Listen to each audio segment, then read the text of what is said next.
આજે આપણે બનાવવાની છે કચ્છી દાબેલી, કચ્છની ફેમસ દાબેલી, એ પણ એકદમ સરળ રીતે.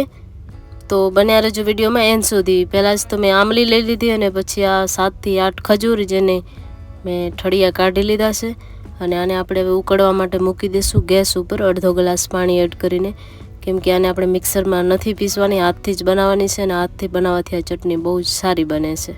અને હવે આપણે બનાવવાની છે તીખી ચટણી. તો એના માટે પીસેલા 2 ચમચી મરચાં, 3-4 કળી લસણ અને સ્વાદ અનુસાર મીઠો. મેં અત્યારે બ્લેક સોલ્ટ યુઝ કર્યો છે, સાદા મીઠાનું પણ યુઝ કરી શકાય.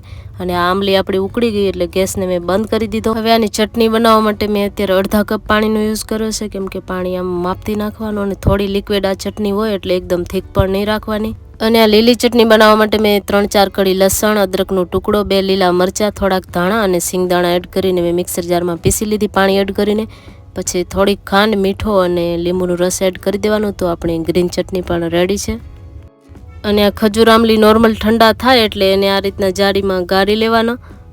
થોડું પાણી એડ કરતો જવાનું, જેટલી આપણે થિકનેસ જોઈએ એટલો પાણી એડ કરવાનું. અને આ જગ્યાએ ખાંડનો પણ યુઝ કરી શકાય, પણ મેં અડધી વાટકી ગોળ લીધો છે, કેમ કે સાકર કરતાં ગોળ વધારે હેલ્ધી હોય ને આપણે ઘરે બનાવીએ તો હેલ્ધી બનાવવાની જ કોશિશ કરીએ.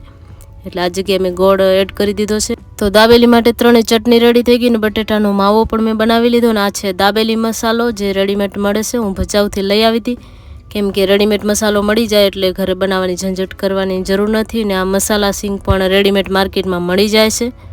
તો આ સેવ, સિંગ અને 3 મેં રેડીમેડ લીધા છે. ને આપણો બધા જ મસાલા રેડી થઈ ગયા છે દાબેલી બનાવવા માટે. હવે આ દાબેલીના મસાલાને આપણે તેલમાં સાંતળવાનું રહેશે, ડાયરેક્ટ યુઝમાં નથી લેવાતો. તો અત્યારે 7 ચમચી જેટલો મેં દાબેલી મસાલો લીધો છે. 500 ગ્રામ બટેટાની સામે 7 ચમચી દાબેલી મસાલો. અને તેલ 1 ચમચા જેટલો એડ કરી દીધો છે. એમાં અડધી ચમચી હિંગ. અને આને ધીમા ગેસે સાંતળવાનું છે, ફાસ નથી રાખવાનું, નહીં તો બળી જાય. અને જે આપણે ખજૂર આમલીની ચટણી બનાવી હતી એ 3 ચમચી મેં આમાં એડ કરી છે. એનાથી આનો ટેસ્ટ બહુ જ સારો આવે છે, ખાટો મીઠો. અને જરૂર પડે એટલો થોડોક પાણી એડ કરવાનું. પછી આમાં તેલ છૂટો પડે ને એટલી વાર આને પકવવાનું છે મસાલાને. પછી આપણે આમાં બટેટાનો માવો એડ કરશું. તો આ જગ્યાએ તમે જોઈ શકો છો પાણી બળી ગયો છે ને તેલ સાઈડમાંથી છૂટવા લાગ્યો. તો આ જગ્યાએ બટેટાનો માવો આપણે એડ કરી દઈશું અને સારી રીતે મિક્સ કરી લઈશું. બાકીના કોઈ પણ મસાલામાં એડ કરવાના આવતા નથી, કેમ કે ઓલરેડી બધા જ મસાલામાં ધાણા, જીરા બધા જ નાખેલા હોય છે.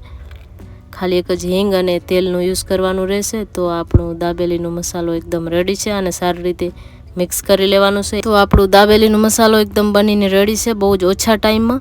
હવે આમાં આપણે થોડાક સિંગ, મસાલા સિંગ અને સાથે લીલા ધાણા એડ કરીને એને સરસ મિક્સ કરી લેશું. ઉપરથી પણ આપણે લીલા ધાણા અને સિંગને આ બધું એડ કરવાનું છે, પણ થોડા મિક્સ કરી લઈએ તો એ બહુ જ સારા લાગે ખાવામાં.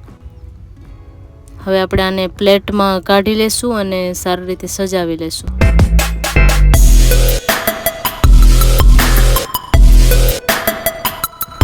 હવે આપણે આની ઉપર થોડો કોકોનટ પાવડર, એટલે કે ખોપરાનું સીણ, લીલા ધાણા, દાડમના દાણા અને થોડીક મસાલા સિંગ એડ કરી દઈશું.